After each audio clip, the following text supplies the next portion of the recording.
welcome back to episode 2 of Conversations with the Blank Experiment, where we'll be talking about the pieces on our album, Conversations, with all of the composers who wrote them. So today we're here with Josh Trentadue as we talk about his pieces, Conversations, Inferno 7.0, and Anti-Kythera. Thank you, Josh, for joining. Thanks for having me. Very happy to be here. So Josh and I go way back to undergrad. We graduated together and we're both music majors at Michigan State University. And I was kind of digging into our first piece, Conversations. You want to tell us a little bit about the background behind it and its conceptualization?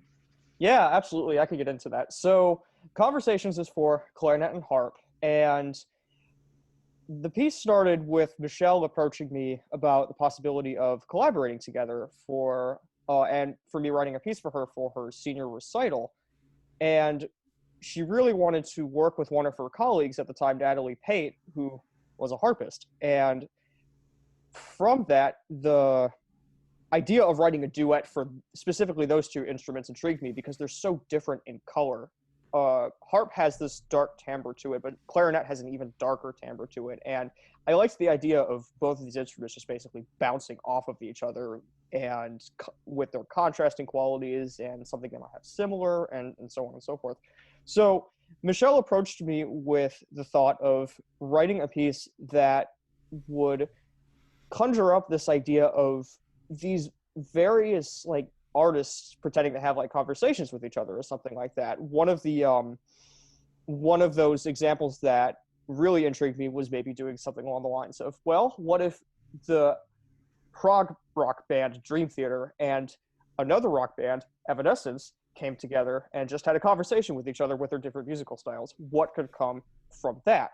So that intrigued me too, because I liked both groups and I liked the idea of that sort of contrast between those different styles just coming together for something like that. So the question I asked myself when starting to write this work was, how can I take these two very different styles and extending it to the piece, these two different instruments, and just having to play off each other? What colors are created? What can we do stylistically with each of that? And so what came from this piece was really something that is more of a character work than really defined by anything else. It's, as the title suggests, just a conversation between these two instruments and what comes from that.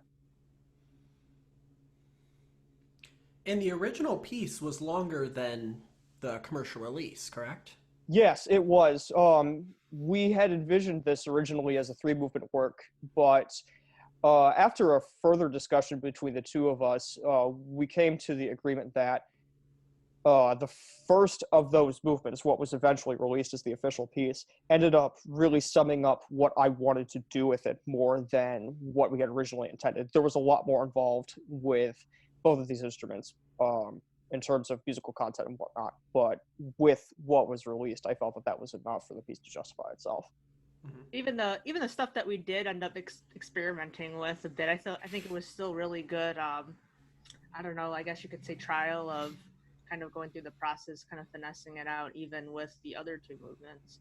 Oh yeah, I agree with that. It was certainly, in my experience at least, it was certainly a chance for me to be able to experiment with different colors for both clarinet and harp that I hadn't experimented with before. Harp especially, one of the movements that we ended up scrapping, I had the harp player basically tap on the soundboard and also use a Super Ball mallet both on the strings and the soundboard to create these different kinds of colors that would just give it a new character and give it this bring the harp to life in a different way in that respect.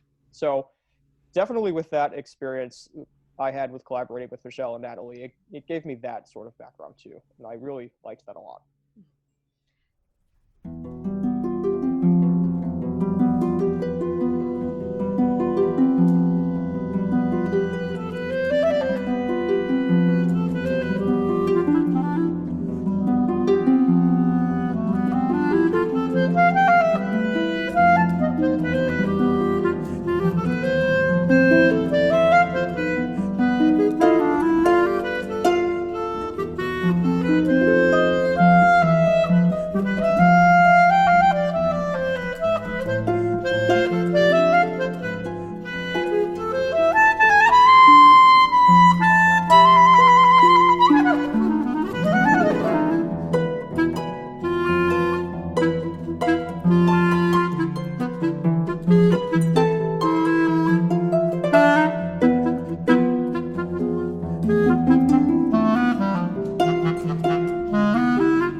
Liked that a lot.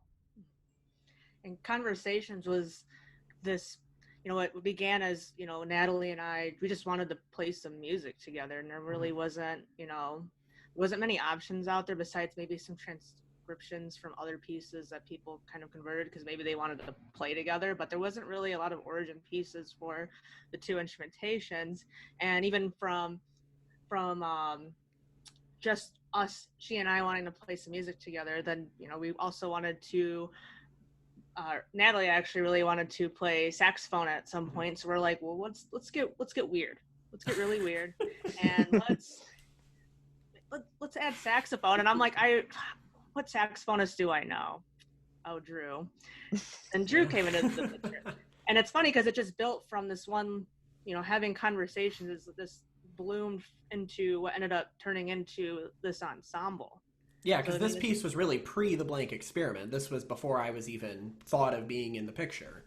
Right. Yeah, was the conception of this piece. Such a, it was our foundation. And then we're like, well, let's do all three. And then we had such, we really liked working with Josh, as he's made like half the songs on the album here. But 3/7, not quite half. We're like, so we were like, all right, I think he could pull off doing one for all three, which is where Inferno was born.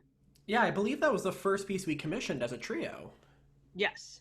Yeah, like the first thing when the three of us sat down at Starbucks in Flint Township, we were like, who do we want to commission? I'm pretty sure Michelle was like, we should have Josh write us something. So then we met with you at MSU to discuss writing a trio piece. Yeah, that's where Inferno 7.0 came in.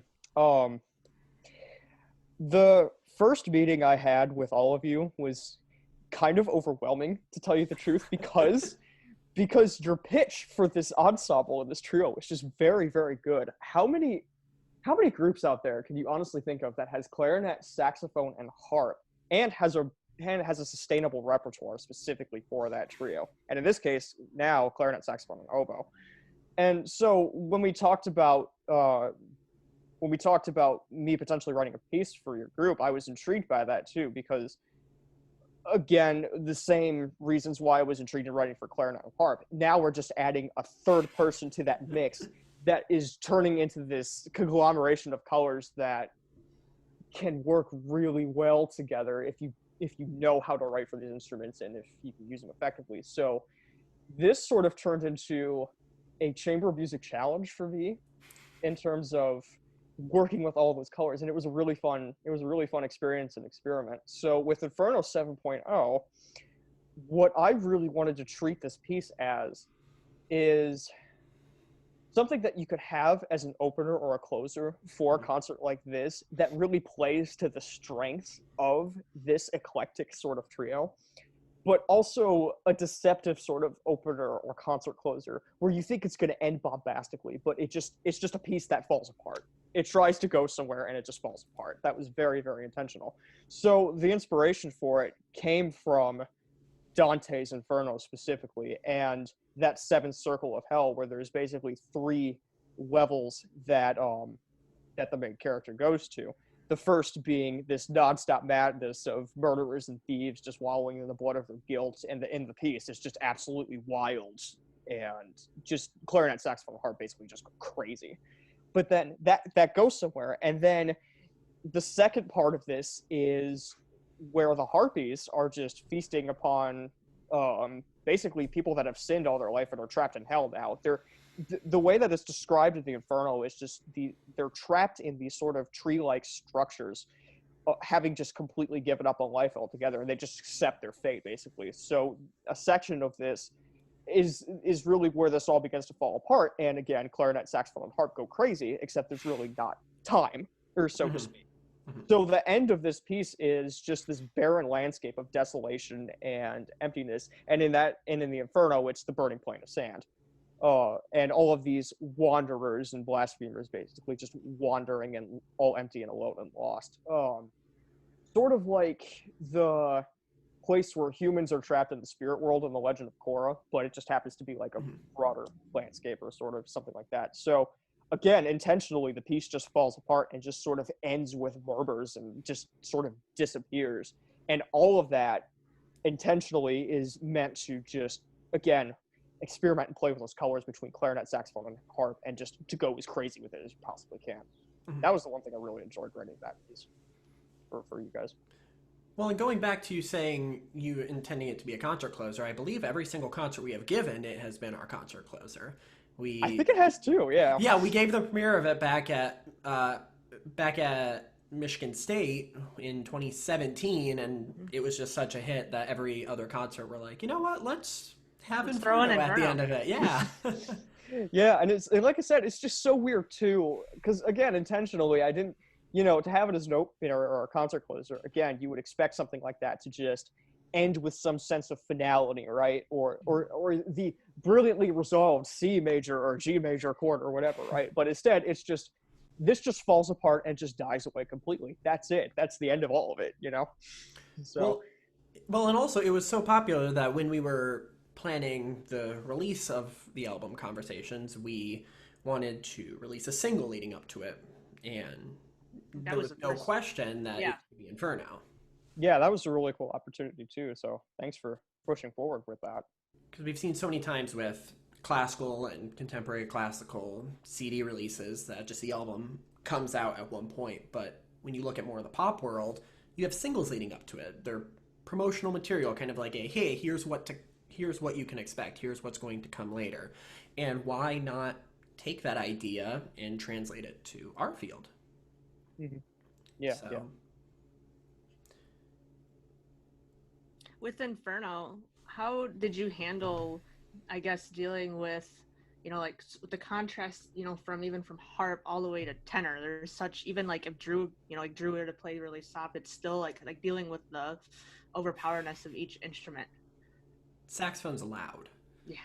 Yes, but saxophones can also be really, really quiet too.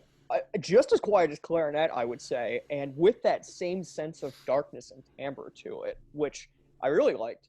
And to answer your question, it goes back to a basic orchestrational standpoint, honestly. No matter if you're writing for band or for orchestra or for something like this, you have to know each instrument really well. You have to really know how it works, how it functions, what it's capable of doing, what it's not capable of doing, and stuff like that. So approaching this piece, I knew that I was going to have those challenges no matter what, especially with, for example, trying to have some music going on, but also having a harp harmonic in the middle of it, which, depending on where it is, doesn't project really well depending on the circumstance. So the balance for me was figuring out a puzzle, basically. Say I want to have tenor saxophone just play this really quiet line or what have you, but we also need to have harp playing a little bit of intricate material or whatnot. What can we do to balance that so that there's no clutter, for example, so then it's all clear that it's the intention that I'm going for, but that is easily understood, and so on. So, as one example.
Now transitioning to the final piece that you wrote for our ensemble, Anti-Kythera.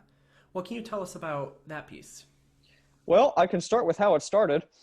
The Blank Experiment and I were talking one day during our collaboration with Inferno, and Drew just happened to mention, well, I can get access to a bass saxophone.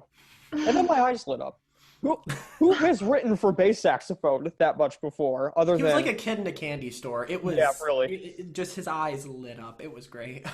This was during a time in my life where if I could get a chance to write for all of these instruments that I hadn't written before, then I would take it, right? Because at that point in my life, who can honestly say I've written for bass saxophone before? I mean, I can think of a couple of concert band composers that have done that, like Meslenka or Karel Husa, or a big jazz band setting where bass saxophone is there or whatnot. But the chance to be able to write it for a concert piece doesn't come very often, and to pair it with something like bass clarinet, which this piece ended up with, was just fantastic. So I knew I definitely wanted to do something like that. And so what Anti-Kythera ended up turning into was really a study or an essay, if you will, almost like an extension of Conversations, but not with, but with basically with a different inspiration. So there's a mechanism called the Antikythera mechanism that is considered to be one of the world's oldest analog computers known to humankind. It was discovered off the coast of the Greek island Antikythera between 1901 and 1902, but it's thought to be approximately dated back to 260 BC for its creation or whatnot. And basically what this mechanism amounted to, from what scientists have gathered from it, is it was primarily an astrological calendar, displaying time based off the sun, the moon, the planets over set hours and minutes. It could also give off eclipses, like predict eclipses and whatnot, calculate 4-year patterns for like the Olympic Games and so on and so forth when that was going on. And it had a couple other features, but it was considered to be thought of as a computer because it was a basic mechanism that functioned in certain ways and gave you data and whatnot. Mm-hmm. And so that really intrigued me. And what scientists discovered from this mechanism when researching it from the 1900s onward was those features, even though they didn't have the entire mechanism at the time. They only had really bits and fragments and so on and so forth. So how that inspired this work was I started with 7 different musical fragments and basically just sketched them out, and all of those make it in the piece in specific spots and whatnot. And all of that is really just connected with the rest of the music that formed it. And so what I wanted to do with this work was, in terms of my own language, my own musical language, try something different, right? Something that's maybe not so tonal, but maybe still can groove in a way, or it's just a sort of bubbly, characteristic kind of piece that, again, plays to the strengths of both bass clarinet and bass saxophone and brings them together and sort of answers the question of what can be created from, said conversations and so on and so forth.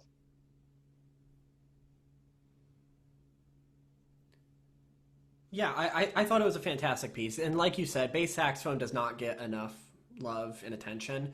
So I think having a work with this instrumentation worked super well. And bass saxophone and bass clarinet, to my knowledge, there's no other duos for that instrumentation, because saxophone clarinet is actually a relatively common duo instrumentation at this point.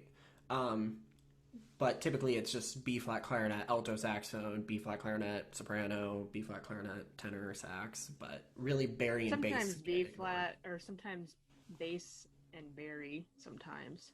Yeah, bass, bari, bass, tenor, we've seen a little bit, but bass, but not the basses. I've not seen. So we just had to keep that trend of, like, has this existed before? It hasn't. Perfect. Let's write for it. Let's make our lives as hard as humanly possible. Just use all the bass, Yeah. All about that bass. Oh, yes.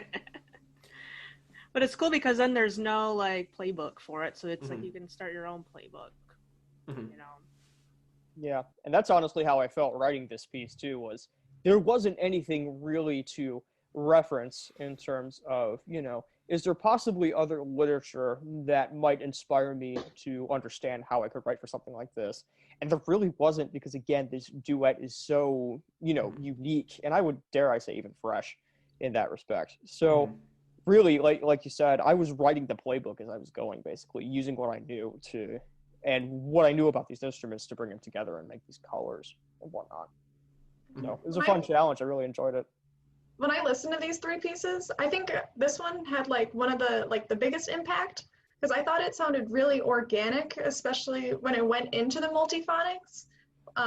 It just felt really natural that they happened. I feel like when multiphonics happen, it can be okay, yeah, those are there, the composer wanted those to be there and they're happening, but it just felt really natural that those were happening and those instruments at that spot and that time and place in the music. It didn't feel out of place.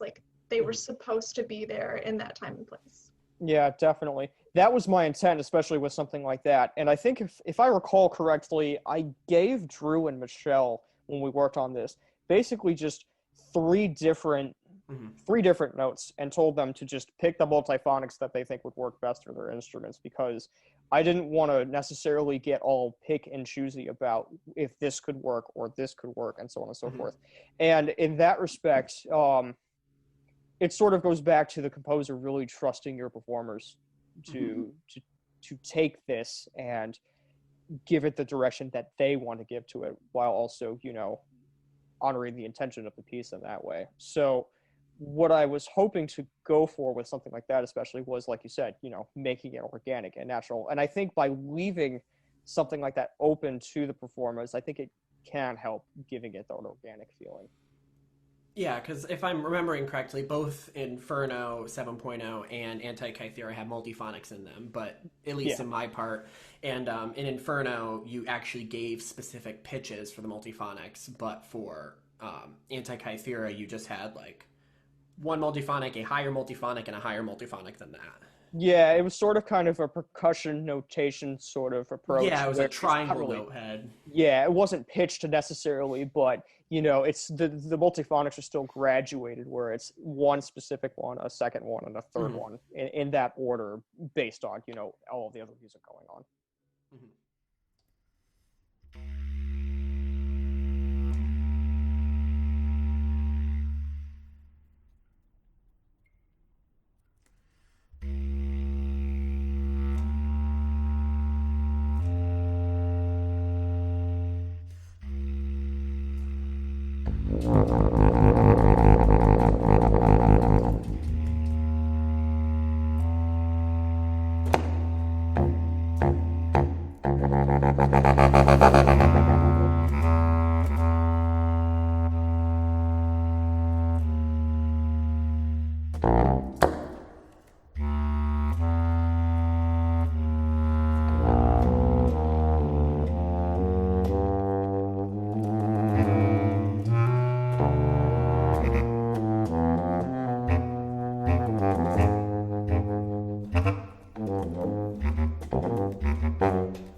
So now that we've talked about the pieces that you wrote for us, you were also involved in the recording process in person.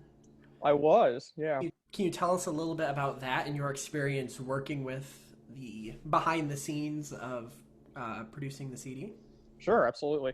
So I had a little bit of experience going into this from my master's degree at New York University, actually. I got a master's in what was concentrated in film scoring and whatnot. So part of those courses involved actually putting you in the recording process for major sessions like that and working with these musicians on a different level than one normally would for a concert setting, for a rehearsal setting and a performance and whatnot.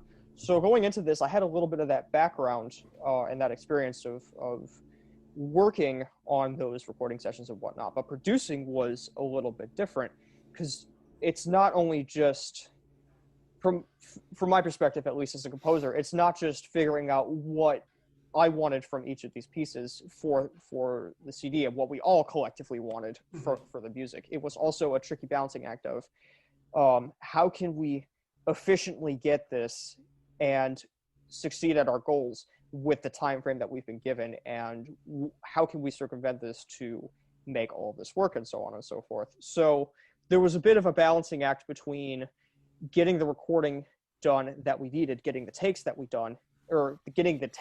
needed done, but also working out sort of the finer details of the piece if we needed to rehearse a section or whatnot, and so on and so forth. So when I set out with recording all of this with you, I wasn't just really approaching it from the composer's perspective. I was really trying to approach this from what does this album need, and so on and so forth. What do we get from this collectively? Because you produced not only your 3 pieces, but also Kincaid's piece. Yeah, that's and right. We'll be talking with Kincaid here in a couple of weeks about his piece. Oh, fantastic. Yeah, I really loved his work too. It was very, very inventive and quite colorful. So very, very cool. Piece about Breaking Bad, so stay tuned. Oh yeah. What I guess you could say differences or even advantages, challenges were there in producing your own work and also trying to produce a work that was not your own?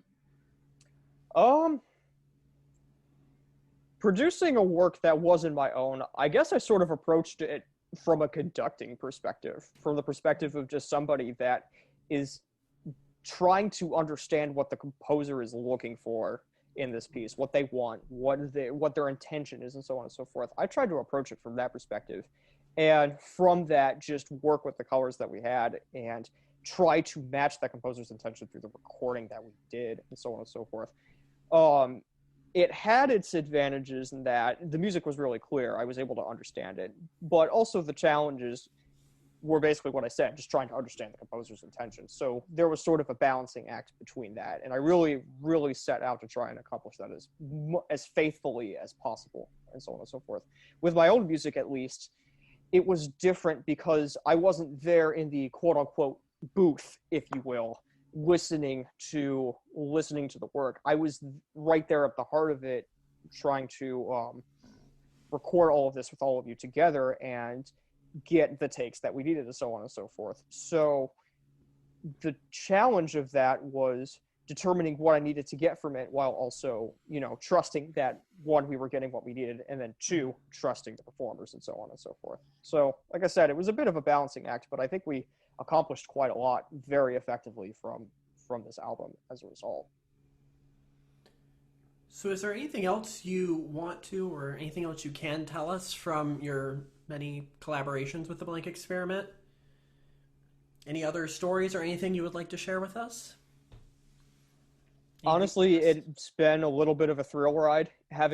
It's gratifying to have an opportunity to be able to collaborate with such wonderful performers and get that experience of being able to create art and music together and whatnot. But to have the opportunity to be able to do that 3 times with the same group is just sort of a blessing and a dream come true, if you will. Because it gives a composer a chance to be able to go back and revisit something and try something different and push their creativity with these groups to their limits and see what they can do differently and so on. So I'm just really thankful that to have that opportunity to be able to work with all of you for all the times that we collaborated. And I'm very, very thankful that I'm represented on this album with a group of just fantastic.